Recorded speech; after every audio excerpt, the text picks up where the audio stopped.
Hello, hello, hello, everyone. Thank you for joining us. We are here for somebody's son, and we have a good time. We are here for the duration. It is 2 episodes today, and I am here with the lovely, actually, Aubrey, who has been with me for this journey. Hey, Aubrey, how you doing? I'm great. I'm great. These two episodes were very fascinating. We got a lot to get into. There is a lot to get into. You are right. I was surprised. Were you shocked at the 2 episodes? I was at some certain points. Yes, I was. Yes. Oh well, we were shocked. We were thrilled. We were taken to Bible study. We were taken on a roller coaster. We were hiding between the sheets, according to the Isley brothers. There is a lot. And how we're going to do it, y'all, is we're going to do it episode by episode. Mm-hmm. Episode by episode. And what we're going to do is we're going to start off with Joshua. He was in the first episode, episode 9.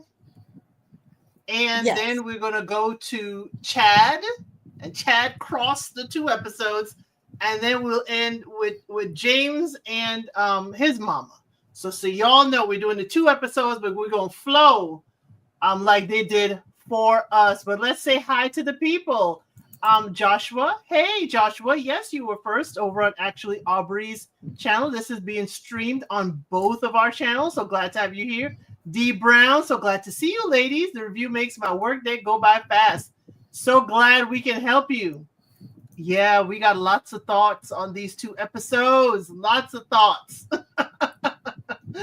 Okay, but y'all please like the live. Thank you so much for all of you who are supporting our channels, supporting this recap and review. We do appreciate you all. And just make sure you are subscribed because we have a lot of other stuff coming down in the pipeline for you guys to enjoy with us because we know somebody's son gonna end at some time. And we gotta keep the engagement going.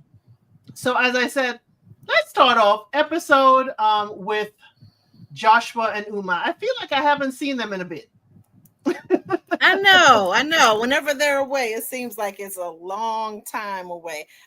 I think their storyline and their personalities are very compelling. I must say that. Yes, I do enjoy Joshua and Uma and the ladies that, the eclectic ladies that they have with them. Um, Joshua certainly has his work cut out for him. He certainly has his work cut out for him. Oh So yes. we start off with Joshua and Uma. They chatting. He is feeling the pressure, y'all. He is feeling it. So the tablet tells them it is family day and there'll be a few surprises coming over. And after this, Uma will choose 2 ladies to continue. And Lexi says, that they all feel stronger for him after their individual dates. So this is a little confusing. And the ladies have to make the sides. And Joshua told them, pull a card, and that determines the sides. How did you think about that being the determination for doing the sides?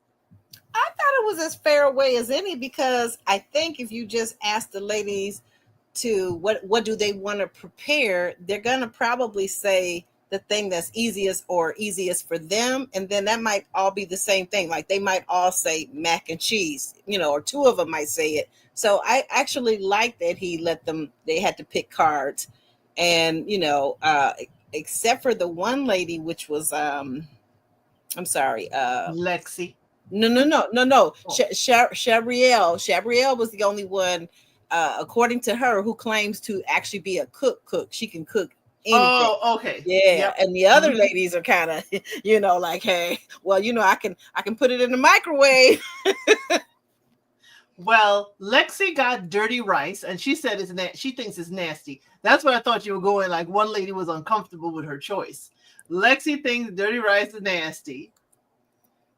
Chambrielle pulled potato salad, and Tamaris pulled mac and cheese. Which I have to say, Tamaris, it didn't look too bad at all. The mac and cheese. It did. It did. To me, for me, a mac and cheese connoisseur, though, it needed more crust and it needed to be a little bit browner. But that's just me. I totally understand you. I understand you.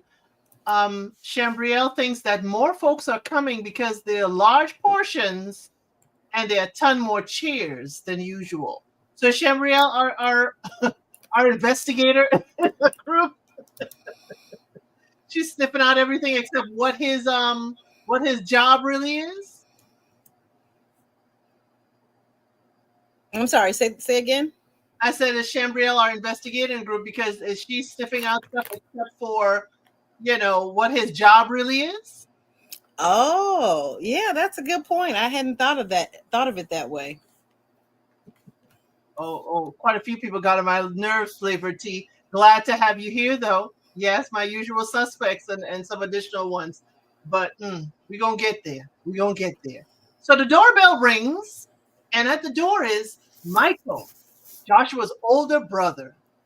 And Joshua says he's vibing with all of them. And Uma tells him one lady's leaving tonight and she needs his help. What did you think of, Michael coming for the cookout? I loved it. I actually loved it. And I actually thought that Michael was not only very fair with all three of the ladies, but I thought he was also kind of cute too. Oh, yes, definitely. The genetic structure of Joshua's family is not lacking. Okay, not lacking. As the young people would say, the face cards are not declining. Right, not at all. Very handsome young man, and seemed to be very level-headed, which is another thing. That was the main thing that I really liked about him, though. He was very level-headed, and he did not seem to be starstruck being around, these beautiful women, these three beautiful women. Exactly. So for the ladies who we had visiting, now last time James had all the mothers, and I thought it was mothers coming, but it threw us a little curveball. So we have Alexa, which has been Lexi's best friend for over 10 years. Mm-hmm. Then we have Sharon, and I'm saying this because she has an apostrophe between the R and the O, which would usually be Sharon, but I think it is Sharon, Tamaris's mom. Mm-hmm. Mm-hmm. Jada, Tamaris's best friend. And then Kingston, which is Chambriel's best friend.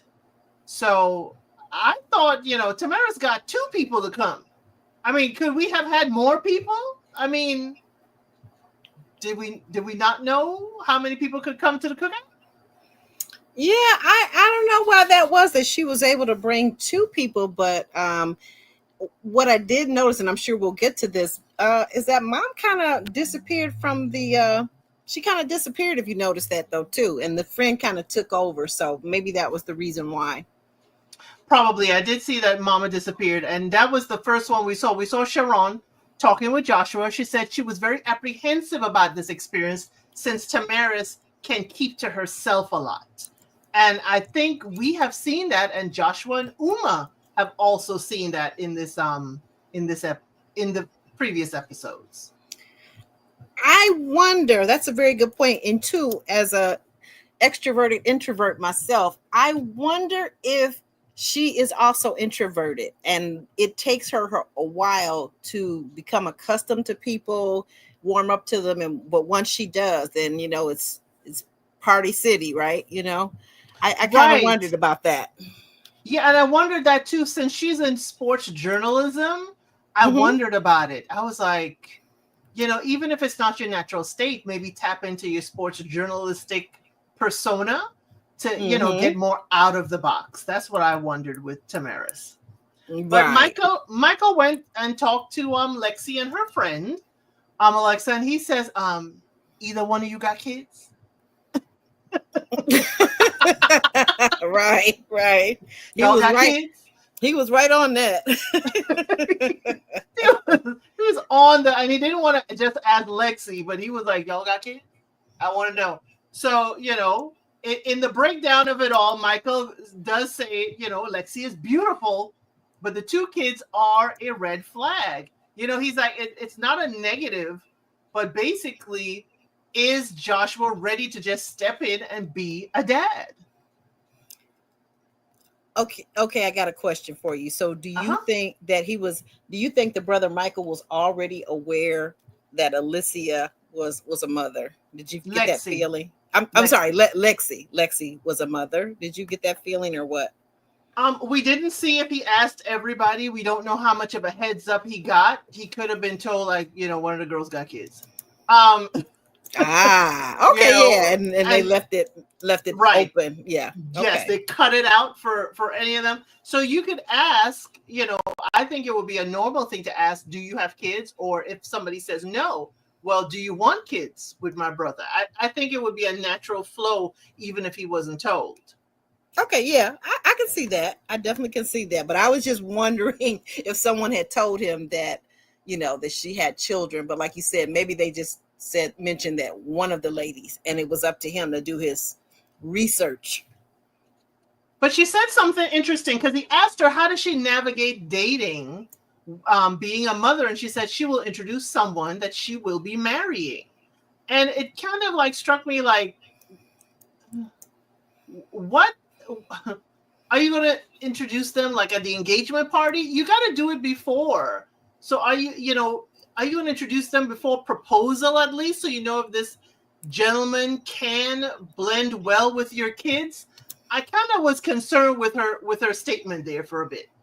Well, I didn't take it that way. Okay. Because I've dated as a single mother, and I think what she sounded like, what I heard from what she said was that, listen, I'm not going to be bringing just shout out to my girl Emily. I think it was Emily. I'm not going to be bringing randos home. I'm going to, if they're good enough to meet my children, this would be someone that I would be considering marriage with. That's what I heard her say. It wasn't like she was saying that the guy had to have already proposed or anything like that. But let's say whatever length of time or whatever experience it takes for her to warm up to someone, to figure out that they're serious, and that they're good people. She's done the research on them, met some of their family, whatever, done the background checks before she brings them home to meet her children. I totally agree with that, because it beats a single mom bringing home random guys and something happening to their children. Right, definitely. I do see that side of it. I just wish we talked like a little more length, but again, we only have 1 hour to knock out all of this. So Michael then goes to talk to Tamaris, and he asked, does she believe in the experience? And she had a very interesting answer. She said it can be the start of something, but it's not love right now, because when she loves, she gives her rib, she gives her all. And she realized she has to protect that, and then he asked what does she like about him? And she did have a lot to say. He's funny. He has a calm spirit and everything. What did you think about Tamara's answer that she just gives her all and she had to learn to protect that?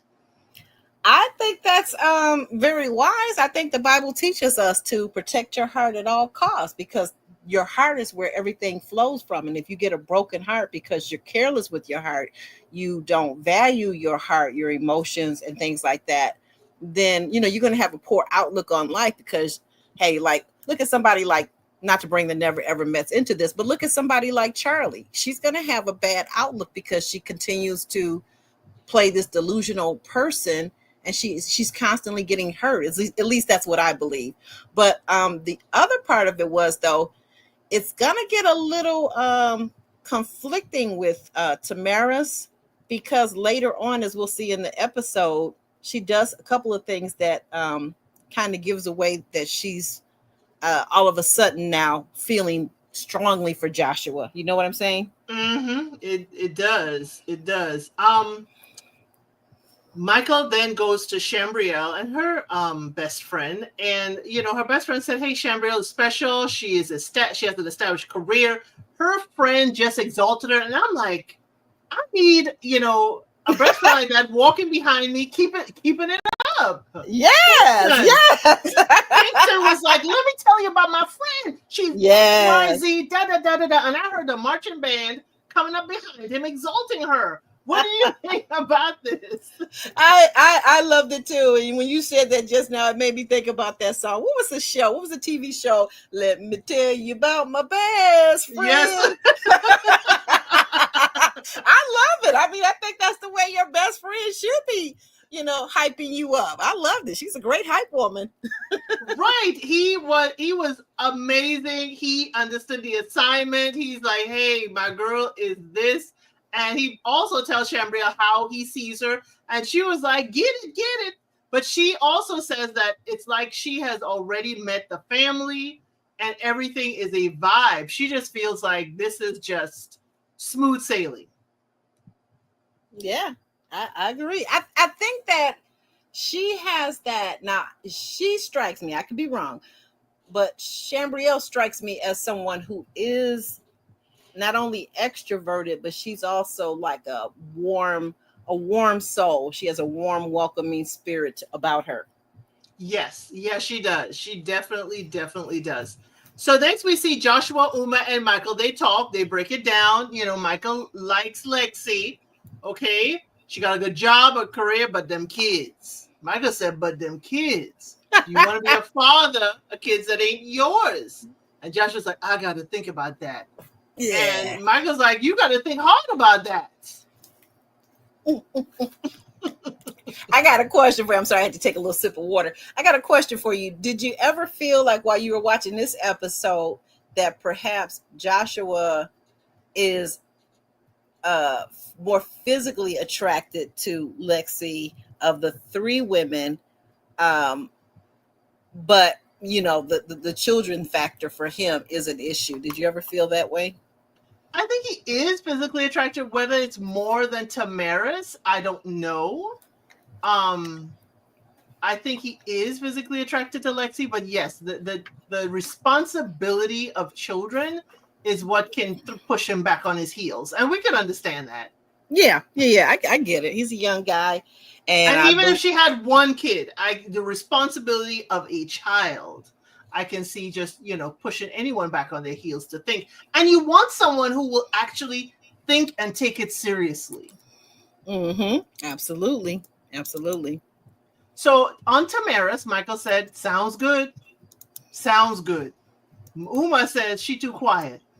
And Joshua's like, what else is there? Show me something else. She's reserved. And I'm like, is Tamaris sitting on pretty privilege? You don't have to do much because she's an absolutely gorgeous young lady.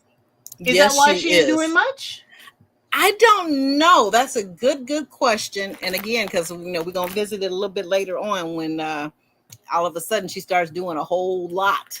But I don't know. I don't know if that's pretty privileged, but I do agree with you on something you said earlier. She should have used her journalistic experience, techniques, and strategies to kind of pull out and share with herself with Joshua. And then I'm just thinking about this too. What if she's just a person, she's not accustomed to being vulnerable? Because I think what this experience requires is that these ladies and Joshua be vulnerable with one another.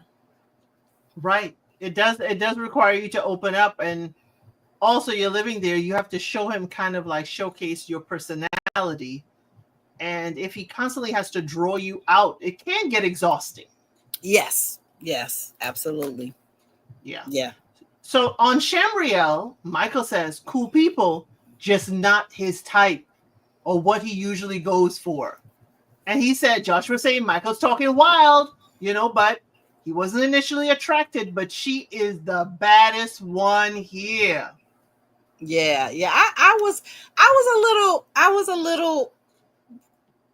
had a little secondhand hurt, and took a little bit of offense to Joshua saying what he said. I mean, of course, it's his feelings, and he's certainly entitled to. I'm not saying that, but it made me wonder, like, why wasn't he attracted to her physically? And I'm not talking about before he got to know her personality, but why wasn't he physically attracted to her?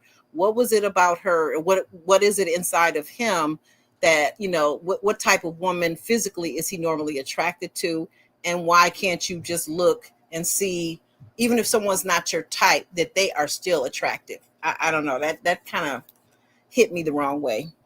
Right. We can't, that's a good thought. It's like, I wish we could see a lineup of at least the last three ladies that each of these men, were in a relationship with or dated. so we can Yes. kind of know what their type is like. Now, it could be that, I don't know aesthetically. I don't want to guess aesthetically, but Chambrielle also is it's someone that goes pow pow from the hip. She ain't gonna lie to you. No. She's still gonna be open and honest. She's gonna be gentle with her truth, but she will tell you the truth. She will tell you what you need to hear, not what you want to hear. Yes. I agree. She is straightforward. And maybe that's what it was. I'm not sure. I just have my thoughts. I'm not going to say right now, but I have my thoughts on why that could have been, but I won't get into that right now. Yeah, unless I see his previous history, it'll all be just speculation. Exactly. Yeah. So the decision Uma makes based on Michael helping her out. First, her invitation goes to Chambrielle, and her second invitation goes to Tamaris. So that means Lexi is out, and she looked mad. She did. What were your thoughts on Uma and the two she chose? I think she was absolutely right. I mean, she knows her son, and if for her and for also, I'm thinking this, and this is just me again, just thinking that it's also a little bit of a cultural thing. You and I talked about this a little bit earlier. And this is a generalization, okay? So, you can only generalize, doesn't mean everybody. There are exceptions, obviously, and it doesn't mean it's even most people, but it could be many people in a community, in a certain community. I feel like in our African-American community, it's become more common and acceptable maybe to have children outside of marriage, whereas I feel in the Nigerian community, that's a real thing. Like, no, we're not going to have no children outside of marriage. We're going to get married first, and then it's an order to it, and then we're going to have children. So that's what I felt like. That was a little bit cultural, even though I understand that Joshua was born here in the United States. I get that. Right. He is still very immersed in his culture, and that could be a factor. And I wish if they did say that they would have let that be shown to us. Mm-hmm. Yeah, he ain't ready for a ready-made family. That's for sure. Absolutely. He has, to what Favorite T says, he absolutely has the right to, all of us do, to pick and choose what set of values or what set of standards we're going to hold our significant other to before we, commit to them. So absolutely. So with Lexi looking mad, Joshua asked her how she feeling. She said, hey, if she stayed, then the other girls would have known more about him. But she acknowledges she already packed her stuff. She already packed. And she says she hopes he finds his wife, but he is not her husband. And Joshua said he heard that he was not husband material, but he thinks she's just lashing out. But why wait now to say how you feel when you could have said it, a long time ago in the house? And it's messing with him. So he wants to know what drew her to this point. Why are her bags already packed? And while he's walking her out, she said maybe one day she'll tell him. And I wondered if that was a hook to kind of bring him to look for her in the future away from the show. Because I was right. Like, you were dangling this carrot in front of him. Mm-hmm. Right. And because go ahead. No, go ahead. You go ahead. No, but y'all, he closes the door kind of harsh. I can't say he slammed it, but he certainly put some oomph behind closing that door and says, get the out of here. He is hot. And he says that this is the first time that he felt the tables were flipped on him. What did you think about Joshua and his exit Lexi stage left? Yeah, that was wild. I didn't expect that from either one of them. I was disappointed on both sides, his and hers, and I'm gonna tell you why. So on her side, I thought that she would have the maturity to be gracious and kind and just express that maybe if she wanted to, I wish it had been different, but I do understand. And just been a poised young lady, because I feel like she had a little bit of that going for her. But I did get the sense that she's not accustomed to being, and I don't know if I can use the word rejected here, but for lack of a better word, I will say rejected or turned away.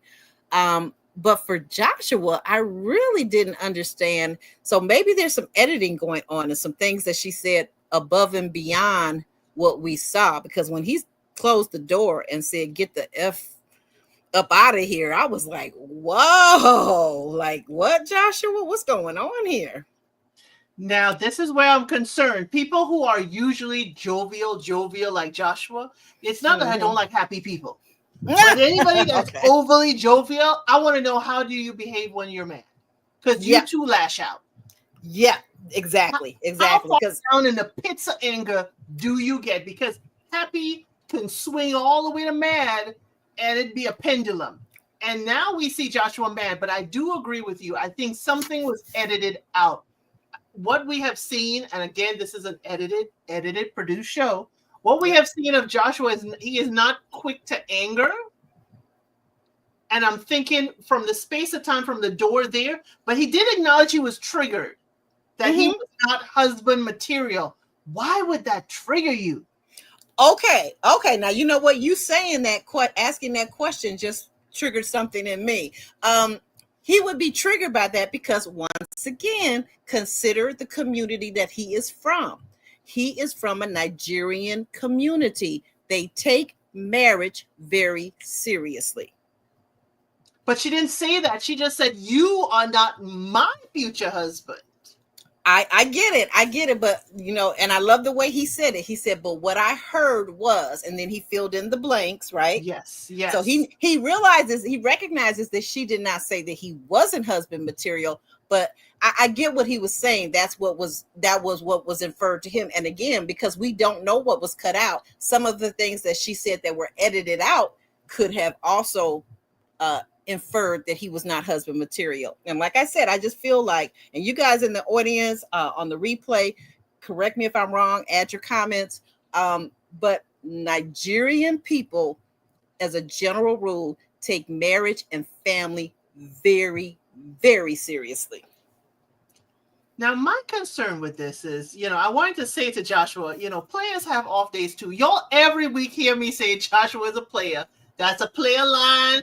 That is out of player handbook. But players do have off days too, Joshua.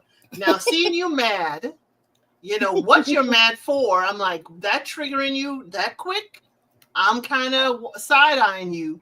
But then I was like, can he shake this off and not lash out at the other women who are still here? Can he pivot and focus on the two that are here? And we see when he walks in, Uma asks him, "Are you okay?" And the ladies are actually thinking that he is sad that he had to eliminate someone, but he's actually mad. He is fuming, but I felt like he kept it a little bit in check, but not enough to bring back his usual laughing, jokey personality. So Lexi left a scar, not a mark. She left a scar that night. Ooh, those claws got to him. They got to him. And again, I'm going to say this. So outside of the cultural reference that I've been talking about a lot here, I'm going to say this too. Having dated a few ball players myself, they are, we talk about pretty privilege. So can we talk about baller privilege? Right? It's not normal. It's not their norm to be rejected by anyone. Right? So it could have been a little bit of that, and just a little bit of self-confidence, like you said, because he has those player-like kind of vibes.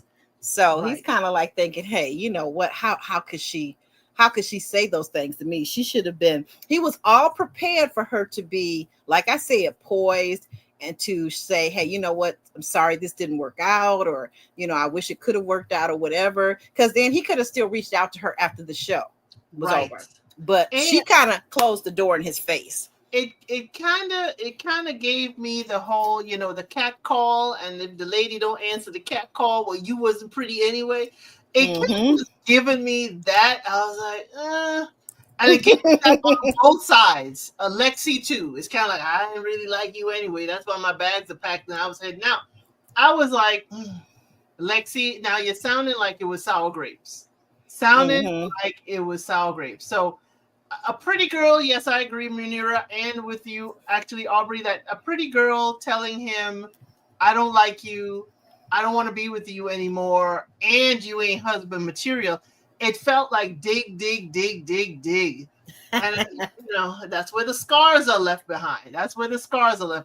But the two left are Shambriel and Tamaris. And you said you wanted to say something more about Tamaris after the fact?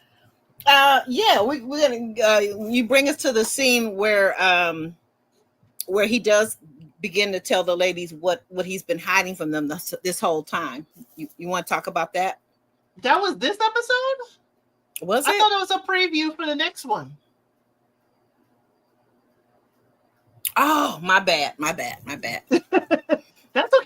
okay. Because next we get this same episode 9. Okay, Joshua. So to summarize, Lexi went home, and Shambriel and Tamaris are still in the running for Joshua's affection. Wait a minute. Can you get this Munira's what she has up on the screen? I think you're right that you bring up, and I've forgotten about that. She brings up an excellent point. That Joshua had a similar reaction in the first episode when they eliminate the first girl when Martha. she didn't want to give him a hug. You're right, Munira. Munira, you are our historian on this one. Yes, he did feel some kind of way, but that whole "can I get a hug when you leave?" We know that's another player move to just get a squeeze on the way out. So. Can I feel your bottom side too while we're at it, girl? So we were not mad at Martha for saying no. No, not at all. So next up in episode 9, we have Chad and Katina. Okay, Chad and Katina. Now, y'all, Chad, we knew we left him. He went over to Jasmine's room from last episode.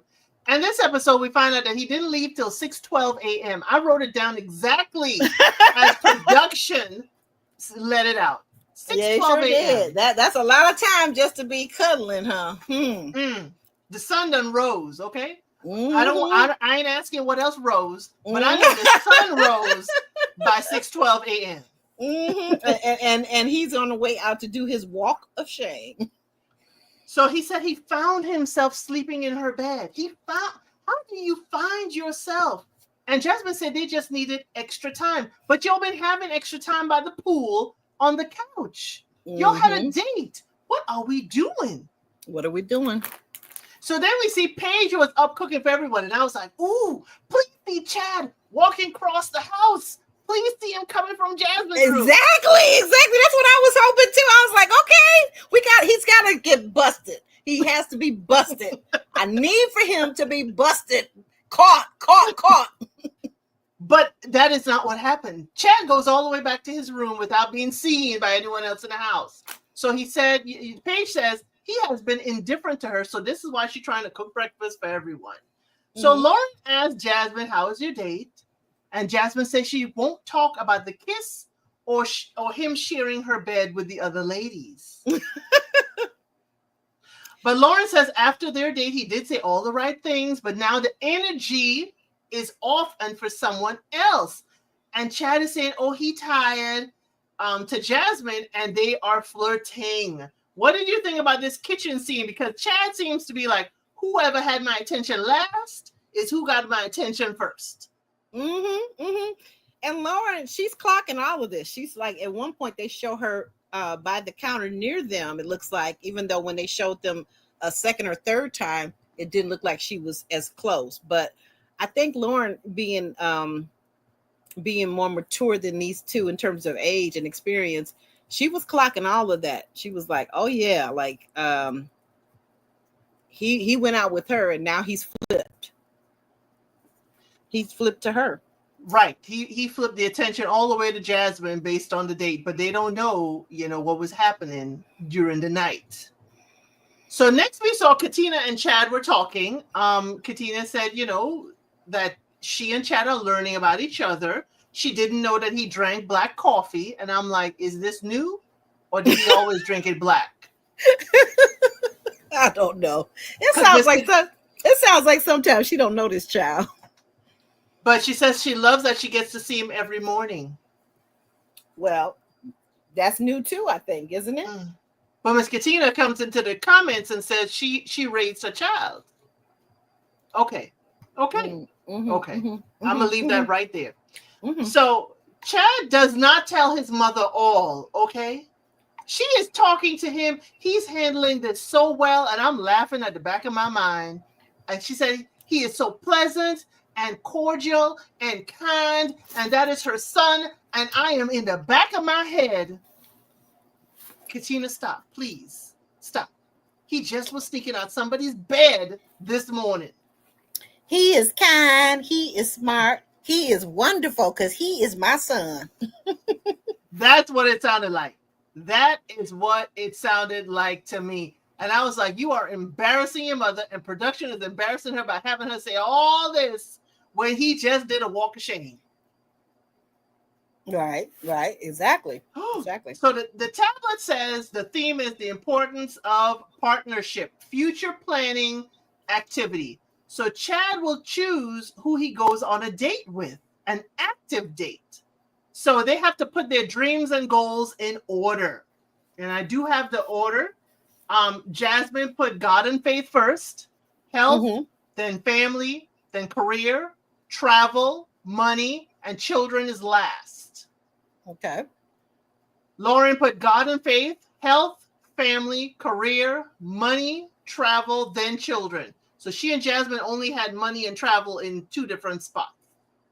Okay. Paige put God and faith, health, career, family, children, money, and then travel. And when Chad put it all together himself, he had the same order as Paige. Yep. Talk about that for me, please, Aubrey.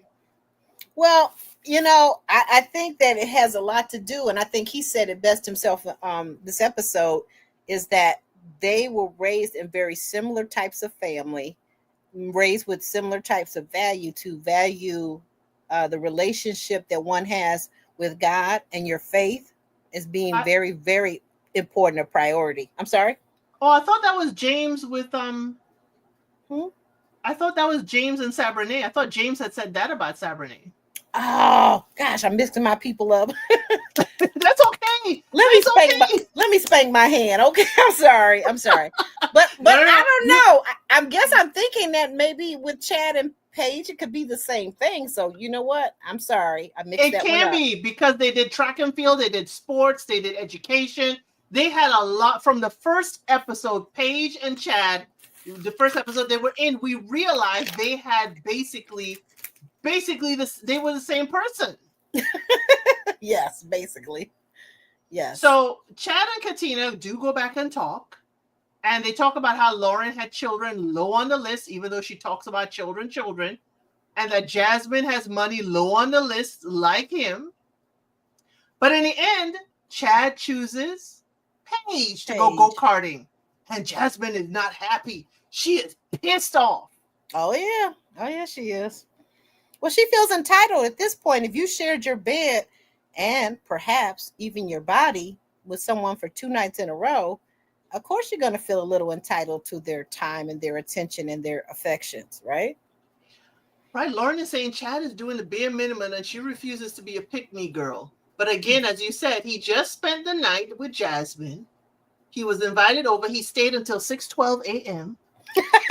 You are not going to let Chad live that 6:12 a.m. down. Hey, production gave me a stat and I'm going to use it. We like numbers around here.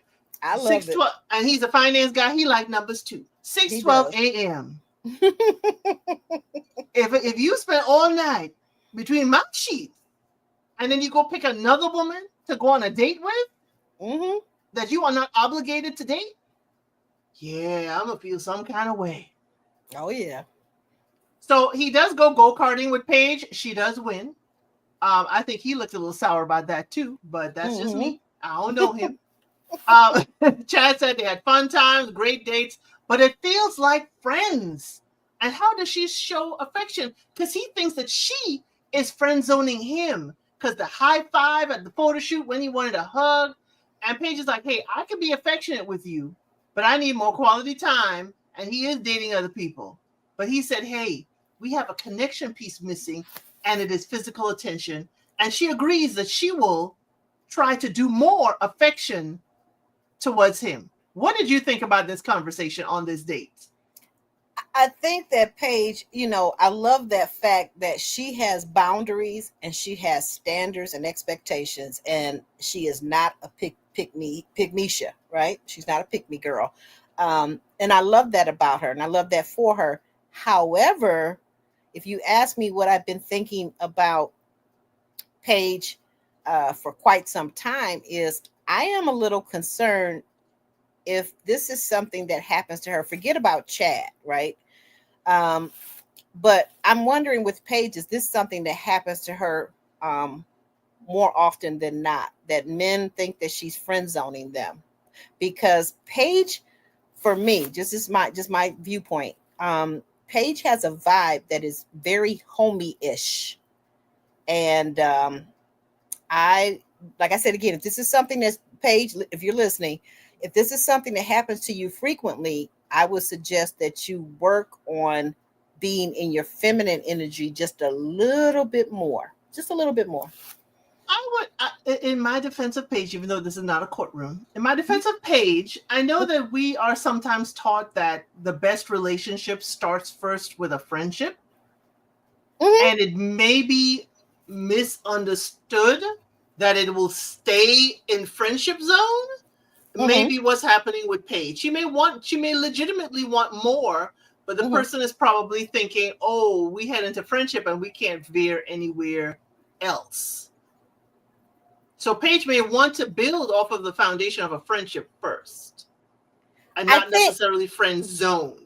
Okay. I think the other thing, you may have a point, and I think the other thing that I do feel, and again, I respect her for this, and this is something that only she knows, and only, because we're not there on the dates. We're watching, like you said, like you always say, an edited portion of dates. But only she knows that, like, it's almost like she wants to protect her heart also, right? Correct. And I feel that's something that she's kind of giving off. But again, I'm just saying, if this is something that happens to her frequently, she might want to reconsider. Right. She just may want to, look at that and look and see how that translates. But they get home and, they talk about dance lessons. The group is there in the kitchen. Chad does tell us he has no rhythm and he won't participate in the line dancing. Now, I have rhythm, but I don't remember steps. So choreography goes over my head. I don't know any kind of electric slide, anything that requires choreography. I'll know it for 2 seconds and not. But he says he ain't got no rhythm. And, he got to take them seriously throughout this. And they just laughing and giggling and just having a good time. And Miss Katina says his mood is off. And apparently he said they seem focused on being best friends and not taking this seriously. They should be focused on him. And my notes, I said, sir, are you hurt that they are not focused on you all the time? The Leo that wants to be the center of the attention? I'm just saying. Of course. Yeah. And then I think what it is, though, too, I felt like in that scene, it was his conscience was eating at him. His conscience was clearly eating at him. And now he's got to feel some kind of way. And this is why, Chad, this is why we don't cheat, right? Because you cheat and then you never know what the actual results would have been had you not cheated. So now that you cheated, you're feeling some kind of way about the girls bonding. But if you had not slept in her bed, you probably would have blew it off. Now, here's what I was thinking with this whole thing. Y'all both were between the sheets the night before. Jasmine is doing a little two-step with Paige, and he sour graping it, as D. Brown says. He pouting. Mm-hmm. And both of y'all know what y'all hiding from the rest of the house. Right, exactly. The conscience, their conscience is by, well, especially him. We're gonna get to her in a minute. Oh yeah, we're gonna get to Jasmine, all right. So Paige has a diary cam, and we see her. She says that she, Jasmine, Katina, and Chad were there. The ladies were bonding, and he said, y'all days are kikiing, now, but somebody's got to win in the end. And apparently he goes off.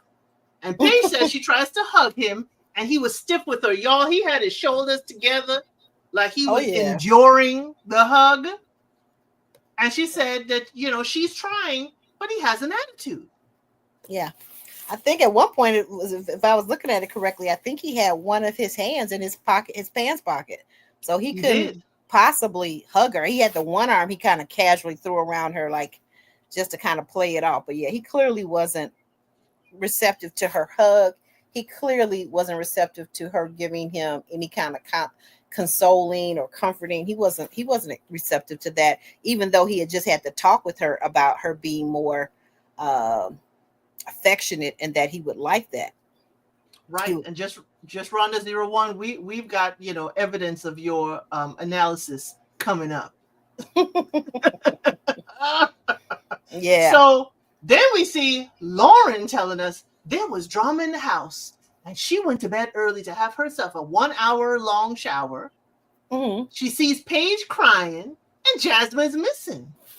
So after she checks on Paige, she goes to check on Jasmine. Then we hear Jasmine say, Chad came over, we were making out, and Lauren slides the door open. And Jasmine tries to close the door, but Lauren walks in, and we see somebody else behind Lauren. Yeah. Chad is on the bed, y'all. The bed cover's covering him, and one of the throw pillows over his head to try and act like he ain't in the bed. Well, he's trying to hide. He's so juvenile with that, because I felt like, Chad, is that supposed to be your invisible blanket, like when you were 5 or 6? Is that your invisible blanket and we can't see you because you can't see us because you got the covers up over your head and the pillow over your head? I was like, Chad, stop it. Lauren said this is the first for her to find a man in someone else's bed. And he was just saying how much he liked her. Yep. He was just saying that. And how he was going to have to work hard to get closer to her. Oh yeah, he definitely know, because he doing all this crap. He gonna need to work extremely hard for Lauren to ever think about this. To ever think about dating him. But I'm sorry, I'm starting. I'm hot for Lauren, and I can imagine what she was thinking at that time. Mm-hmm. You walk in and you already see the lump in the bed, and he's still, a grown man would stand up and go back to his room, say, good night, y'all, and go back to his room. But he did. Yeah. I think he was determined to stay there. I need production. Hey, Lady T-Bug, I'm talking about your Leo here. I need production to tell me when he went back to his room that night. Because if he stayed after this till 6:12 in the morning again, oh yeah, I gotta agree with Miss Katina in episode 10 where she said she almost pulled her belt out. Yeah, but he just, you know what? I think he felt like, you know what? If I'm gonna be busted, I'm gonna get all the benefits of being busted. What do I have to lose at this point? He is in another woman's bed and got caught by one of the other women he's supposed to be dating. Mm-hmm. So episode 10 starts with Chad and Katina. Katina said she almost pulled her belt out, as I said. He said, this is not a laughing matter. And he's not the only one in the process and cannot control how they navigate this. Actually, Miss Katina said that. He has to be considerate that these ladies are going through a process. And I said, Miss Katina, this is the best thing you have said thus far to me. Mm-hmm. He said the last 2 nights he has spent it with Jasmine. He don't tell her. He tell the camera. But later on, he does tell her, sorry. She is shocked. She said he messed up. And she wants to feel that she raised him better than that. But she cannot control what he does. But she said, you put yourself in a pickle jar. Is it a pickle jar that he put himself in? I think so. He put himself Okay. in a very bad situation. What do you think? Elsid? I think he got himself caught in a bear trap. It ain't no pickle jar. That's a little too gentle. Bear trap. Okay, I can go with that. But you see, the pickle jar maybe because he could kind of slide his way out of this. But I'm sorry. No, he's not slick. He's not slick like Joshua. I'm sorry. Right, he is not slick like Joshua. He said he was not thinking of the consequences, and this is a sign of his immaturity. And I guess I gotta agree with just Rhonda that he is exhibiting F-boy behavior. Mm-hmm. And she said he does have to like all of them and behave like a gentleman. Yes. What did you think when he said he was not thinking of the consequences of being overnight in the bed with Jasmine? I thought that he was very immature and to I'm sorry, what is it? Oh, Lady T-Bug, I believe. Wait a minute, who was it? I'm sorry, who was it? I gotta scroll back up here. Who was it? Just Rhonda that said that, he's exhibiting these F-boy type behaviors. Yeah, I sad, just sad, very immature. The thing is, yes, he is single. Yes, he is dating these 3 women in the house. Mm-hmm. But to spend the night with one of these women and then still be telling the other 2, I really like you. I still can see something with you. How are you to reconcile? Right. Because the reconciliation ain't going to be as quiet as he thinks, because Lauren grabs Paige and tells Paige, hey, last night, Chad was found in Jasmine's bed. Yep, sure did. And Paige said she knew she was not crazy, that Chad is not slick enough, and that Jasmine has fooled her. Yeah. And Paige tells Lauren, hey, but he asked me for all this affection and all this stuff. And Paige is crying and says it gives her F-boy vibes. Very much so. Very much so. Like, just terrible, just very immature. Because how would you, to go back to what you said, the comment that he said about he just never thought about the consequences, like, yeah, because you let the little head think for the big head instead of the big head. So yeah. So Jasmine comes into the kitchen all puffy-eyed from crying that she is emotional and didn't want the girls to know. And I'm like, you too immature. Because how would you feel if he was caught in one of the other women's bed? I mean, what is she crying and all, what is that about? You were the woman he was caught with in the bed. Okay. Now, this may be unpopular opinion, but I give Jasmine the Karen Award. I give her the Karen Award because all that crying and I just don't want to hurt anybody. But then again, I just want to be happy, because we saw her clearly stating like, hey, I'm going to do what I want to do. I like him. We like each other. Hey, we're going to do what we want to do. He going to come in my room and we're going to be as close as I want us to be, because I'm going to win this darn thing. Then all of a sudden she flips it around. Now that she's talking to, talking to Paige, she flips it around like, oh my God, my feelings are so hurt. Like, what? How are your feelings hurt? You were the one that had him in your room. How are your feelings hurt? You invited him to your bed. Exactly, Manera. Playing victim. He did not just show up. He invited you to his, and you turned it around and invited him to your. You invited this man to your bed. So this he and crying and puffy eyed. No, honey, you are sad you got caught. Because how could you be, friends with these girls and whatever, and she probably saying she a girl's girl or whatever. And you are sleeping in the bed with this man and hearing him tell these women a whole crock of lies. She said they don't want to hurt anybody. You know, Lauren said, hey, it's a competition. You got to live with your consequences. Do you? But she said she wants to see Jasmine squirm since the man was found in her bed. I loved it. I love that Lauren said that she held her accountable. I love it. In fact, let me say something. I got to compliment Lauren because Lauren showed the utmost poise and confidence and grown womanness throughout this whole situation with Chad being in Jasmine's bed. Oh yes. Oh yes. But you see, because it's a competition, whatever, I would have been Lauren. I ain't creating a scene. I'm gonna go back. Production, y'all got to handle this. I hope y'all don't edit this out. I'm gonna handle this and I'm gonna go right back to bed. But I would need me as a viewer, production, anybody out there, if y'all doing a reunion, something, drop a little extra clip. Let us know what the second day, when did Chad leave the room? Was it after he was found or was it 6:12 a.m. again? Because all of this talking, Jasmine don't want to hurt anybody. You know, she says trying to be herself and not hurt feelings. I'm like, how?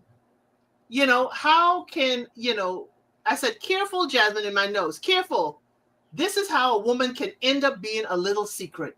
Because how the relationship started, you're showing him you're willing to be his little secret. Absolutely. I totally agree with that. Someone said it earlier in your chat, and I think they hit the nail on the head when they said that it seems to me like Jazz has low self-esteem, which is really sad because she's a beautiful young woman and she's well-spoken. So she's articulate, seems to be well-educated and well-traveled. So I don't get what the problem is, why she has this low self-esteem, but maybe some time on the couch would help with that because she definitely needs to examine why she would allow herself to be in this position put herself in this position. Right. And I do agree, Lady Tiva. I do agree this is a competition, but there's still rules of engagement. Correct. And I know you're going to tell me, oh, y'all Leos don't like rules. But you on a show. She said it last time. Y'all on a show. And this show has certain rules. But also for me, I guess maybe y'all could call me a prude or whatever. For me, it's like you were caught in another woman's bed, but you're going to tell the other ladies you still about them. Yeah. And then how does she feel about that? Because that's the thing. And that's what I'm saying by her putting herself in that predicament of inviting him to her room and to sleep in her bed. Like she really didn't allow the competition, the game, the show, the reality show to play itself out. Because even if you win, if it appears like you win the competition, you still don't know if he's going to continue to date you or not. And I got a feeling that he's not going to. Hey. Are you trying to find a homegirl or man? Trying to find a man, but the man got to have some integrity while he dating these other three. See, she's like, they don't like rules. I'm Leos. But Jasmine and Paige do talk. Jasmine says, what happened hurt her feelings. And Paige told her, what about my feelings? I was opening up to Chad and he is in your bed. So Chad and Katina talk, and Chad said he is nervous for the questions he will encounter. And all I can say is, don't hide, Chad. You created this mess. You are party to this mess. Don't hide. And Katina says, explain to the ladies so they can make it through the day. Katina, this is the second good thing you have said. Tell them early so we can make it through this day. Mm-hmm. What did you think about her advice to him? His mother's advice? Yes. To talk to the ladies now, so we could spend the day just clearing this up. Yeah, she was right. I mean, there's no way around it. He can't play with the invisible cover. You've been discovered, and the word is out in the house. The other two ladies know about it. You must come out and discuss it and be a man and just say, this happened. I made this choice. And I'm apologizing because I shouldn't have done that. Because I feel like with both of them, though, both Jazz and Chad, I feel like they're only remorseful that they were caught. They have no remorse that they did what they did. Right. I do agree with you. And I wanted further conversation with them saying, she was saying this ain't the child she raised. I Okay. wanted more conversation out of that. But in the tablet, Katina was told that she will only have two that she can invite to continue. And Chad does go talk to Paige. He said he's not trying to hurt anyone.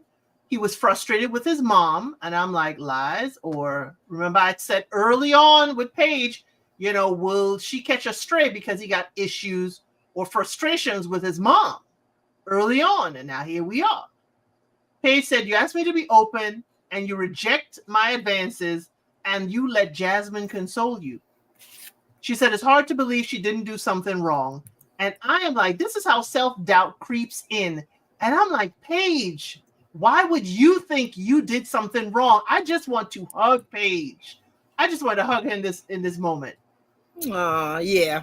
Yeah. I feel you. I agree with that. So Paige said, don't ask her to do anything he won't give back. She is big on reciprocation. He said he's genuinely sorry. It won't happen again.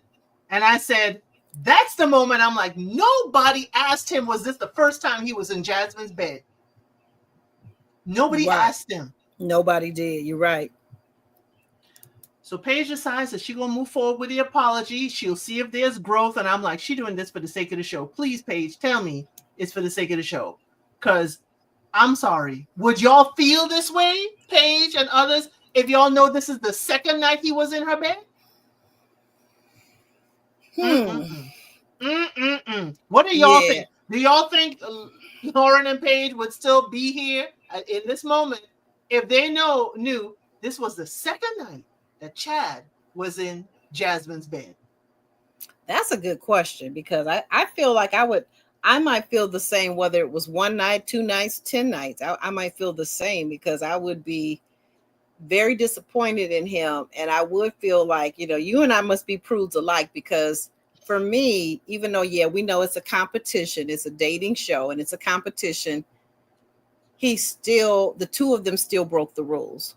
And it shows to me as a woman, if nothing else, forget about the competition. It shows me that he doesn't have control over, certain parts of his body.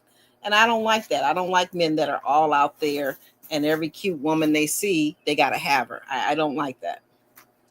So next, Lauren and Chad talk. She said, hey, he's suspect for laying up in Jasmine's bed. He said, it's probably not good. She said, everything's slick. Don't slide. Now, Lauren, I'm going to use that, okay? I'm just telling you right now that I'm going to use that in the future. Everything that's slick, don't slide. And Lauren hits him right between the sternum. She says, you have sisters and you want them to be respected, right? So basically, you raised on your mom in this house and you have sisters at home, and this is how you're treating the woman that you're supposed to be dating. And all he can say is, sorry that it occurred, and he is still interested in her and he wants to fix it. And Lauren is shocked. She's like, say what now? She said she wants to see him sweat a little bit. Now, what did you think about that interaction with him and Lauren? I think that, once again, I'm just so proud of Lauren that she held her ground. She didn't duck and dodge. She just said what she thought and felt. That this is a whole hot mess, and while you're doing this, it's not good for the house. It wasn't good for you. And what did you think was going to happen? What did you actually think was going to happen with you ducking into her room at night and spending the night? How did you think we were supposed to take it? Exactly. How are we supposed to take it that you're found in somebody else's bed? So Chad, we see, is grilling. It's the first time I see him cooking. He could have been cooking before this, but Katina said tensions are high, emotions are going on, and the last thing she wants to do is send someone home. But Chad does acknowledge that his mother's advice to talk to them early was good advice. And I said, Katina, I hope you have that clip on replay, because Chad gonna need to be hearing quite a bit. That was good advice from my mother. Yep. So Katina is all business. She said he won't be able to clean it up, but she does see that he likes Lauren. And Chad says, hey, it's been a great 2 weeks. I'm like, 2 weeks, and we're already caught in someone else's bed. Mm-hmm. So when they start, it's been a good 2 weeks. And Miss Katina about to tell who she's given the invitation to, and she got to make a decision. Lauren, excuse me, I'm gonna have to interject. Right. She said, we built good bonds, and she can't stay here if there's no romantic connection with Chad. She said, I'm choosing me. I'm choosing to go home. And all I said is, yes, Lauren, yes. Bravon, this is what I wanted you to do last week. Okay. Yes, right. Choose yourself. Well, like Sabrina on Ready to Love. Choose. Sometimes we as women, we have to choose ourselves. That's it. That's all. Right. You have to choose yourself at some point. No, they do not get kicked off the show. But again, we're thinking that since he was found in Jasmine's bed, that's the reason it was she was not kicked off. But maybe if she was found in his bed, they may have, turned it around. And and this whole thing, as we're talking, this makes me question and wonder. Did you ever wonder this? How do we really know? We know what we saw, right? What's been edited, and that we saw him, and he was in her bedroom 2 nights, right, after that date with her. But is anybody curious to wonder whether this had happened before we saw it? Because who's to say that it didn't? I think production messy enough to show us each time. Now, Okay. it could be that they showed us these two only because one time with the first invitation, and then the other time where Lauren caught them, just to build it up. But we could, if there's a reunion or something, we don't know if there's a reunion, and then show clips of him sneaking down the hallway. I would love to see that. Yeah, because I'm wondering. It's got me really, really wondering. Was there something else? Because when I think back on Jasmine always kind of seemed to have this smirk on her face, like she was getting away with something. So I'm gonna go. They were having their talks by the pool at night, remember? And her feet were all up on him, and they would just be on the Chase Lounge outside. She was getting extra time with him. Yeah, no, that's right. She sure was. That is true. When Lauren did this, and I was like doing my little cheerleading dance, like, yes, Lauren, yes. Paige is shook. Paige is shook, she says. Lauren says, hey, she was not getting love, from a love partner out of Chad. He said he's disappointed. And it came down to a respect thing. But with more time, he thinks he and Lauren could have had their connection again. Jasmine says she's disappointed and knows that she's part of this, but she came for somebody's son. See, that's where I am. The tears done dried up now, right? The tears done dried up because you ain't here for friendship. You here for somebody's son. Then you should have stood on business in front of those 2 women, Jasmine. This is, I'm going to start going to my SAT words. I need not go there. But Katina is crushed, but she's okay, with the decision. She commented, that Lauren was strong. They hug. Lauren did tell Katina, I'm going to hit you up. And she said, be good. And if you can't be good, then be good at being bad. And Katina is proud of the ladies, but is sad at how this has turned out. What did you think about that whole Lauren hugging, leaving, and Jasmine drying up her tears? Golly. What did you think? I think Lauren did the right thing. I think she did the thing that was best for her. And I personally feel like oftentimes we as women don't take care of ourselves. We're so busy taking care of everybody else, be it parents, aging parents, be it children that we're raising, be it lovers, husbands, boyfriends. I think she took care of herself, and I absolutely approve 100% that she said, you know what, I'm not going to tolerate this. I'm going to get out now, because it really spoils the show. It really spoils the whole, again, competition, for lack of a better word. Right. It spoils it. Right. Because go ahead. No, that was it. That was it. I was mad at Jasmine because you want to be all teary-eyed in front of girls, and I am like, Jasmine, you are showing me that you are a two-sided individual. In front of my face, you gonna cry, have puffy eyes to try and draw sympathy. But in the confessional, you gonna say with your chest that you came for somebody's son. Exactly. And that's why I said to me, she played a Karen, because you know that whole Karen thing, she's the victim. I'm crying because I just no. Like you said, stand 10 toes down, or at the very least, you know, she could have been shown some remorse and just stood in that. But because she felt no remorse, and I don't believe that he felt any either, neither one of them really showed any remorse. So that's let me just say, that's another thing to me that's a problem, that I agree with Lauren. I would have left the show, because him not even having any remorse tells me a lot about his character. Exactly. He had no remorse. It's like, oh, I was caught. Oh, I just don't want to face the consequences. I didn't think about the consequences. It's kind of like, I had fun, but dang, now I don't even. I'm sure he wanted to be like, oh, do we even have to talk about this? I'm sure he wanted to just keep on playing and move it along. But here's a lady, and you know, that's why I'm, you know, Katina, this is what I'm going to give you your props. You told Chad that Lauren was too much woman for him. And it's true. It's true. Lauren is too much woman for him. It's true. Mm-hmm. Because she walked out of there. She left there and said, Katina, we gonna hang out.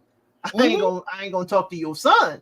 Mm-hmm. But you my girl. So you Katina, cool. I guess, right, you cool. And I like that, you know, in this instance. I don't know, Chad ain't gonna like it. He's gonna be pouting. But yes, Lauren, yes, Felicia, this is part of episode 10. It was 2 episodes. Lauren said, hey, I found you in some other woman's bed. You ain't gonna put me out.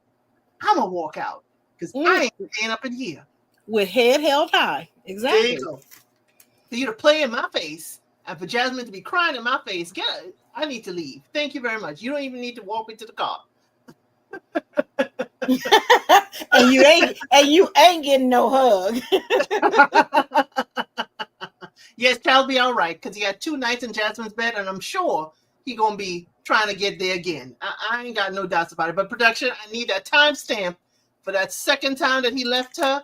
What time was that? How long was he in that room? That's all I need. But that was the end of the Chad section of this double header, because Chad flowed from episode 9 into 10. Now we're going to move over to the heavyweight of the night, James and Charlize. So James annoyed me. Y'all always say who annoyed me, and yes, Chad annoys me. But James is the first time he on my real annoyance list, because the way he spoke about Bravon, I wasn't having it. I was not having it. He said the house was heavy when Bravon is here. The energy level is different now. The energy level has gone up now that she ain't here. James, the woman's gone. The woman's gone. Bravon has been eliminated. Hush. Come on down. Hush. You shouldn't have anything to say about her. She left. She left with Grace. Nothing to say. Sabrina said Alicia is too touchy with him, you know, with her man. Yeah, she did. She put said her claims on James this episode. I thought that was cute. I said, now, okay, now we're getting close to the ending. I like that. It wasn't too early, like Bravon.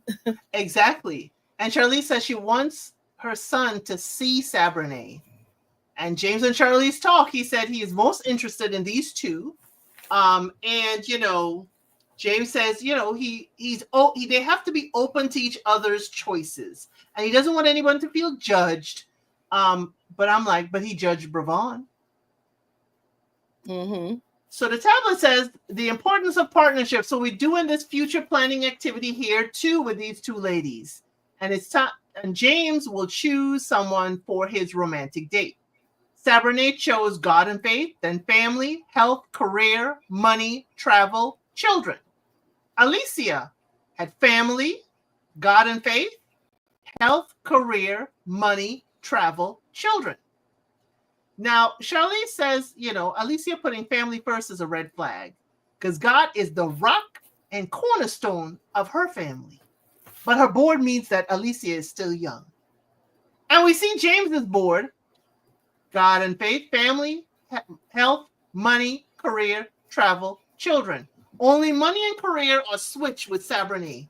And James chooses Sabrinae for the date. What were your thoughts on this activity? I like it in a way, but I'm not sure that it's giving what I'm not sure that it's giving what they wanted it to give at this point. But the values that they spoke of, I think it's interesting that his mother is what she said to Alicia about her faith. Right. So that's the next thing. Charlize says, how do you practice your faith? And Alicia said meditation. She connects with her mom on faith. Her mom shares the word and she shares her beliefs with her mom. And Charlize says, I see your mom as your God. And the air gets sucked out the room. James is shocked. Alicia is shocked and shooketh. And Sabrinae is like, I ain't got a dog in this fight, so I'm going to stay here and be quiet. Mm-hmm. But I thought maybe Charlize was getting a little harsh. I said maybe the mom is her preacher, someone who brings the word, not necessarily her God. But Alicia say, I would never say my mother is my God. Is it too much? Is it too much? Did James jumped up and said, that was harsh. You're putting a label on this. And the mom says, yeah, but he's triggered. And he's defending Alicia. And James said, does his mom even know that she's offended Alicia? What was your thought on that exchange with Charlize telling her, I see your mother as your God? I definitely agree with you. I think that was way too harsh for her to say that. And I don't think she had any real basis to say that. You and I were talking earlier, and I said, to you, I said, if anything, based upon what she said, she could have asked more questions if she was unclear about, this girl's faith. She could have asked more questions, but to just up and say that was unkind. It was unkind, and I knew where she was going. And this is my thought for Charlize. And as I said, James chose Sabrinae, and Alicia feels that Charlize is out to get her, and get her to be away from James. I see Charlize is in a mama bear mode, but it's giving mama bear to the 10th degree. And there's different ways. Like Charlize said, James likes to bring home strays. And she has judged Alicia because she is similar to the strays he's brought home before, and she don't want to go through all that heartache. There are other ways to bring this information forth without going after Alicia like this. Mm-hmm. There are other ways of doing that. You could show, hey, Alicia, well, how do you practice your faith? How will you, when you have children, how will you raise your children? Because James is saying, I don't know if he believes, but he is saying that the church is the cornerstone of his family and his faith. So he going to be in the church. So just ask Alicia, when children come around, how are you going to raise them? What faith? That could open up James's awareness of that. Also ask Alicia, okay, you in this nightlife. It's for extra money and it's for, networking. Well, when do you foresee yourself ending this nightlife job? What is your plan to stop? When do you intend to stop? And, probably change in order to have your family and travel and so forth. There are other ways to poke at this without going at the jugular and say your mama is your God.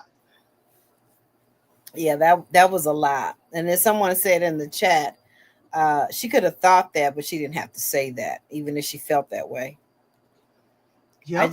I don't understand. But you know what I'm almost beginning to feel like with Charlize is that there's some tension between her and her son, and I think she's projecting onto Alicia this. She's projecting her hurt and pain onto Alicia instead of talking directly to her son James. Do Could you be. recall the conversation that he had with his mother, and she would not allow him to get a word in edgewise Yes. on this episode? And he kept Yes. saying, "Please, I'm trying," and she kept just talking over him. Well, I didn't mean that, and I wasn't da da da da da da da da da da da da. And I was like, lady, if you don't just stop and listen to your son, you're being very disrespectful to not hear him out what he's saying. Right. She could just reveal it. She could just reveal it.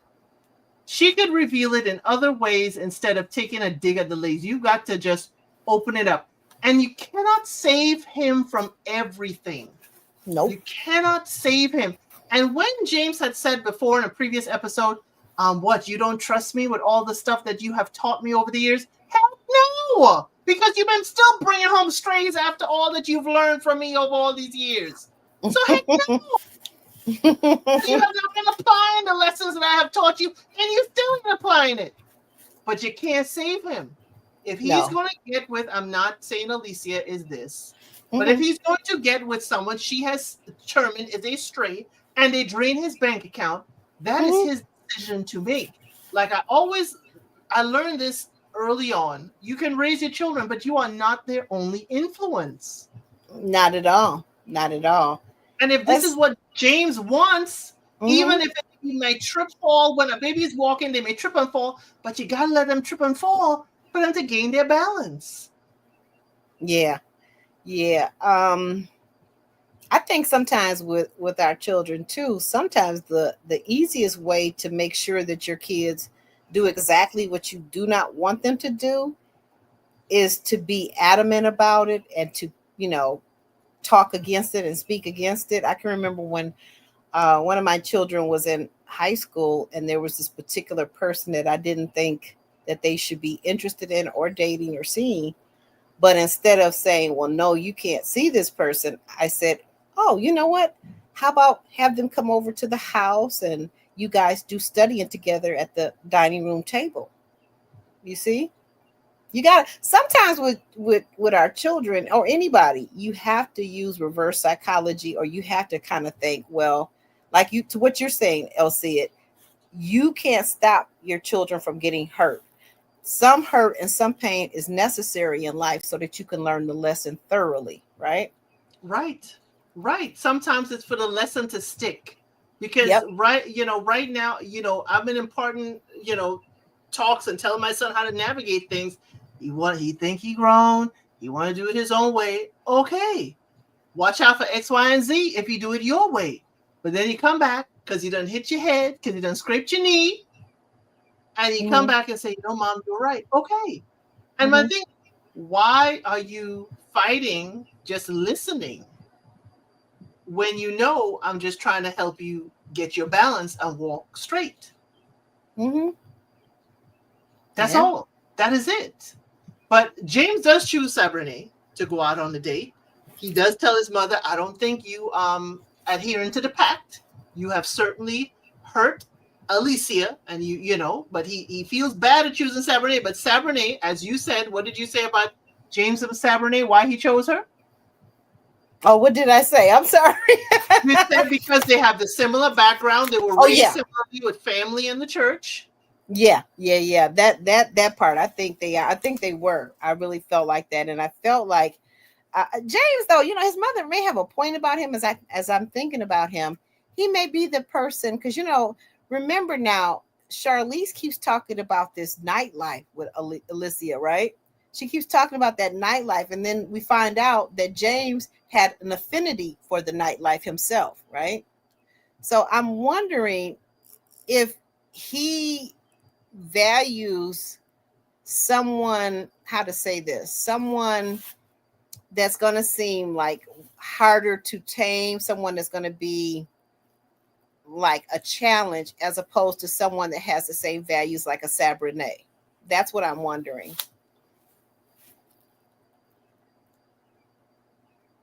I think he wants someone that will take him out of his shell, someone that will kind of like bring energy into his life.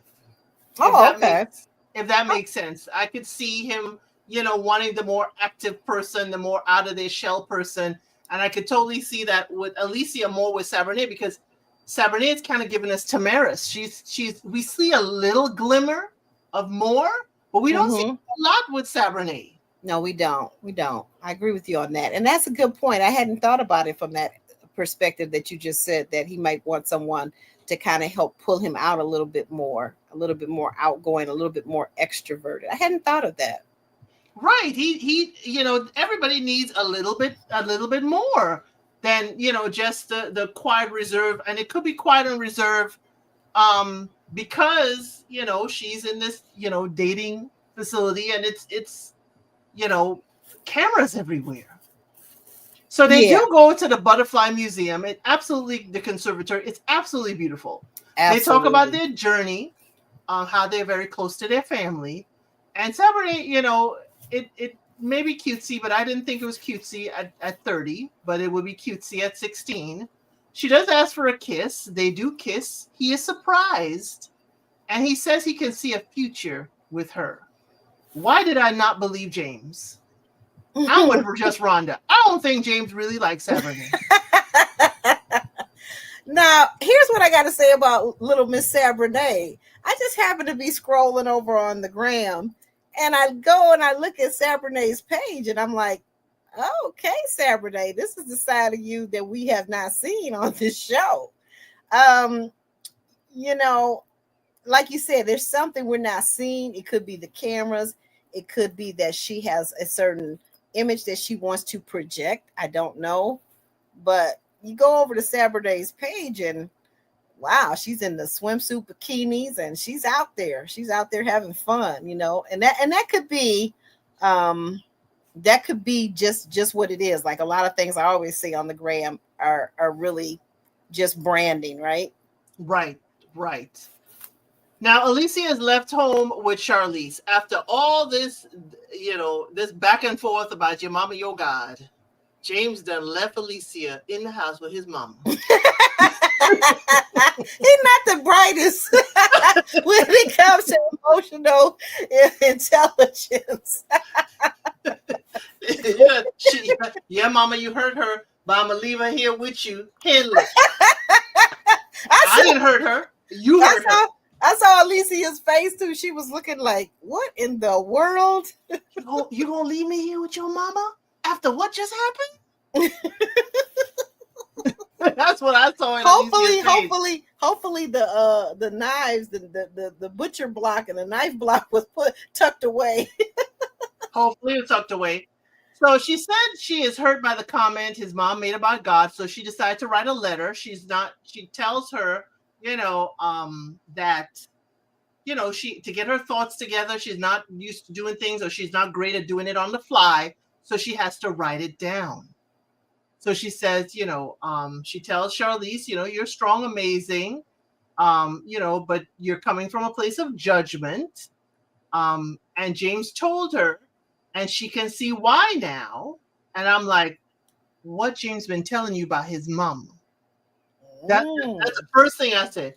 What and where too has James been telling you about his mama? So she said she has shed a few tears about what was said, because the mom talked about her entry walk, makeup, outfits, faith, job, piercings, tattoo. And Charlize said, you got tattoos? Well, I didn't know you had tattoos, so I couldn't have made a comment about it. Oh, Lord. And I said, these women are probably just rubbing each other the wrong way. And Charlize said she feels blindsided. She said her directness and bluntness are something that misunderstood. She is his mom, and she is watching and observing. And Alicia says, just because her faith is based on curiosity. And Charlize is like, she relies on the scripture for the word, but Alicia relies on her mom. Now, she does apologize, say she can't live James's life for him, and who he chooses is his decision. And when he hurts, she hurts. But yes, she is judging Alicia based on the past relationships, pretty face, and Mm-hmm. she doesn't know what kind of baggage is coming. And she is tired of saying, I told you so. And she does admit, Alicia, I like you. But Alicia says she's not hearing her, she's not open minded, and she feels discouraged. What did you think about that interaction? I think that Charlize is going to have to learn one of the hardest lessons for us as parents to learn is that your children they absolutely, positively do not belong to you. Mm, mm, mm, mm. And that's a tough lesson for some of us to learn, myself included. And it makes me wonder as a parent of both a son and a daughter, it makes me wonder if Charlize puts this much on her daughters, if she's this involved and this entangled and this opinionated about who they date. Because sometimes mothers will have much more interference in the son's life, and then the daughters, not so much. Could you be thinking, dad gotta handle the daughters? But I understand what you're saying. I understand. It may be, isn't James the only son? I think, yeah, and that's what the other thing I was going to say. I believe he is, because she just spoke of having daughters at home. So I believe he is the only son, and then I think also he may very well be her firstborn. So I definitely get that. Firstborn is not that you love your children less because they come second, third, fourth, or whatever. But the firstborn can oftentimes be a different relationship, especially if there's a gap. Because it sounds like, I don't know, but it sounded to me like she was married to James' father. They went through whatever, got a divorce, and she remarried to her current husband and had daughters with him. So there could be that gap. But what I was gonna say is, I think it's interesting that sometimes mothers will get so entangled with their son's dating life and even their marriage life that they become it's almost like a jealousy that they have with the woman that their son chooses. Almost like a competitiveness, if you will. Right. I can see that. I can see that. I can really So see that.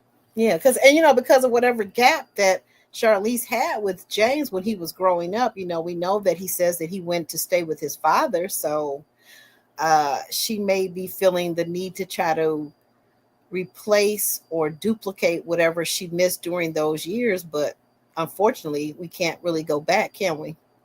No, we cannot. We cannot. But I can see that. And I thought Alicia, in her emotional state, when she wrote that down and she said the tattoo issue, um I felt like Charlize could negate her entire argument, because it's kind of like, now you're lying on me because I didn't know you had tattoos, and you adding tattoos to the list of things I talk bad about you. Now you're lying on me. It could be a mix-up because she's emotional, so everything she may think that Miss Charlene may judge her on, she listed everything, but she was not cognitive of the fact that the tattoos just was not something that was said. So it could just negate your whole argument if one item is untrue. Yeah, I can see that. I can see that. But like you said, I think she was Alicia was just caught up, caught up in the moment, and she kind of knows maybe specifically Charlize hasn't said about her tattoos because she hasn't seen them. But what about this? Charlize may have very well have been discussing how she has a disdain or distaste for tattoos, and those who are in a certain type of church that's considered scriptural or biblical, not to mark your body like that. So that could have been where Alicia got that from. I don't know. This is another instance where I do need to see who he has dated in the past, because I feel like, and because I don't know James, I feel like Alicia is out of his league. I feel like Alicia is higher tier that he may be used to pulling. But I need to see who he's dated. You know, every dude needs to see the last 3 ladies he's dated. Whether it's ended up in a relationship or not, I need to see the last 3 ladies he's dated going on more than one date. I would like to see that as well. It seems to me it's only been 2 weeks and we are so gaga. You know, maybe I'm just pessimistic. But my version of this did not show me any previews for the next episode. Did you happen to see previews for the next episode on your version? Oh my God. Was it? I thought we were saying something earlier in the first episode. You say something like Tamaris was doing extra. Yes, that part. Did you not see that with Tamaris? No, my version did not show me previews for the next episode. Oh, okay. So in the clip, the little clips that I saw that I can recall, Tamaris is she is, after being told that Joshua is a professional athlete, she is like lying all on him and out in the open, in the common. And then later on, she makes a trip to his bedroom and says that she'd like to cuddle with him. So I'm like, oh, okay. And then we thirsty. Yeah, and then we do see him in a confessional, because he tells her when she's out in the open. I don't know if they're like, I can't recall if they were outside or whatever, but he says, "Oh, so you are affectionate," but he has this kind of look on his face, like a little bit of disbelief. And then the second time when we see him in the confessional, he says, "You know, she's being very, very affectionate, but I wonder why it's now." Because they done said he a ball player. Yeah, like all of a sudden she coming out her shell. I'm like, yeah, that was dumb. Like, even if you feel like you're trying to hook a ball player, that's the most obvious way not to get one is to want one and to show that's you just want him because he plays ball. That's like right. Yes, right after the announcement, you know, and then you want to come into his room. What are we doing? Yeah, and I'm wondering, to someone's point earlier too, will she get kicked out because she went to his room? Which, by the way, he did not invite her. No. And so I'm like, okay, so if they find out, is one of the girls going to find her tiptoeing out of his room at 6:12 a.m. the next morning? Where's Uma? Uma, how did she get past you? Because I'm sorry, I'm going to generalize an African mama. Yeah, she's supposed to get past her to get to her son. She's supposed to have an alarm system on his door after a certain time of evening. Yeah, she's supposed to have an alarm, and she's supposed to know, like, this is not going to happen. No. She should have a fly swatter. Shoo, get away. I'm sorry, but that to me, you know, even though I'm talking about Jasmine and Chad and going in each other's rooms and the invitation, those were invitations. Right. But to come into someone's room without an invitation, to me, that's a violation. You got to go. Yeah. You got to go. That's what I was saying. So he's really curious about why all of a sudden, and I'm like, I just, it is very kind of shady. Like, why all of a sudden now you're getting affectionate when before you never laid your head on his shoulder, you never grabbed his hand. Now all of a sudden you got, you know, you're laying all on him, you're coming into his room late at night.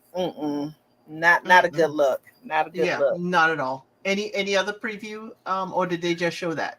I'm sure there's probably actually more, but okay. That's the thing that stood out in my mind the most. What I do like is I did see it's only one episode next week, although we are here for 1 hour and 39 minutes so far. It has been certainly enjoyable, y'all. Somebody's son and their mom always getting on my nerves each week. You just heard who did get on my nerves this week. But actually, Aubrey, tell the people where they can find you and what are you up to? Well, you can find me here on the YouTubes. This channel is actually Aubrey ... pod. You can find me over on Instagram, Facebook as actually Aubrey as well. And right now we're doing on Sundays at 6 p.m. This lovely lady right here, El Cid, joins me as well as JR. When we talk about the never ever should have Mets. I'm sorry, the never ever Mets, because these people are terrible. But so we're going for this week. We're going to be seeing the reunion. So I'm sure we're going to have quite an interesting time coming up this upcoming Sunday. So please join us.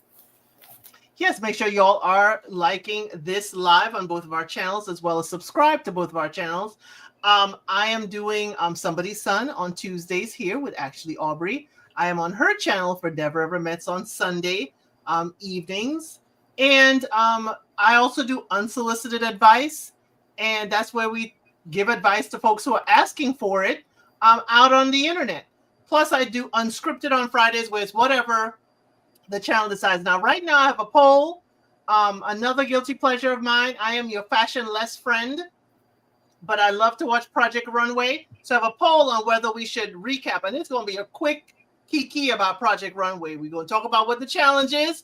We're going to put up the photos. And we're going to talk about who got eliminated and who shouldn't. The reason why I'm loving it is because the image architect, Law Roach, is now a judge. Oh, that should be interesting. It should be quite interesting. I love Law Roach. Absolutely love him. So y'all, please vote in the poll.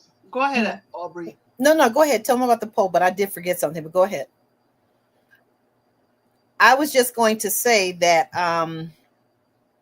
we're considering, you guys tell us if you've seen this or not on TLC, but there's a show right now that just came out. It's in this first season, and it's called the 1,000-Pound Roomies.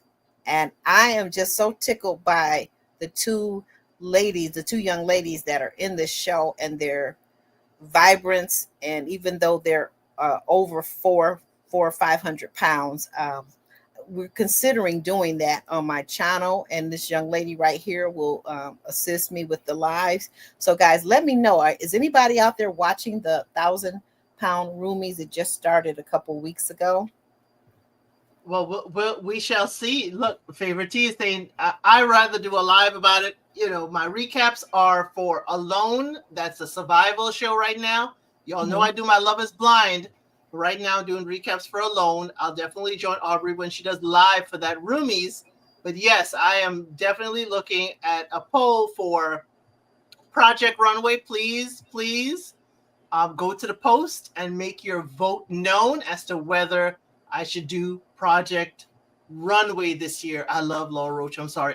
I saw him in the airport, said hello, and that was it. But I absolutely love him, and he is going to be the image architect of Project Runway season 21. So just let us know in the poll. As I said, I'm doing Alone. The recap is up for the first episode. I'm doing unsolicited advice, unscripted. There's a lot going on, even though we don't have Love is Blind. Love is Blind has got me in a, what, are we coming yet? Are we doing anything yet? But there's a lot to do and see. And Somebody's Son is going to be ending in a couple weeks. So we'll just change up the timeline, but right now we are here for you on YouTube. I thank you all for being here. Make sure you are subscribed. That is how we continue to grow. And, thank you so much for being here. Anything else for the people, Aubrey? No, I think that pretty much, I was just responding to Favorite T. Thank you, Favorite T. You're watching that. I am so glad. So definitely look out. I'm not sure what day. You and I will have to talk about what day we'll do the live. And then I think, much like El Cid is doing, I think I'm going to try to do a pre-recorded, like a video recap of the episodes. Right. So because I am really enjoying it, and I'm looking forward to more going on with that. And I wanted to say this last part too, because one of the things that's most inspiring to me is because I'm on my own personal weight loss journey. So that I think should really be interesting as well. So yeah. Awesome. That's a great tie-in. So y'all, if y'all subscribe, y'all gonna get the notifications. Make sure that bell is ring-a-linging so you know exactly all that we're bringing you here on YouTube, Instagram, and everywhere else. But thank you for joining us. And as always, we'll see you on the next one.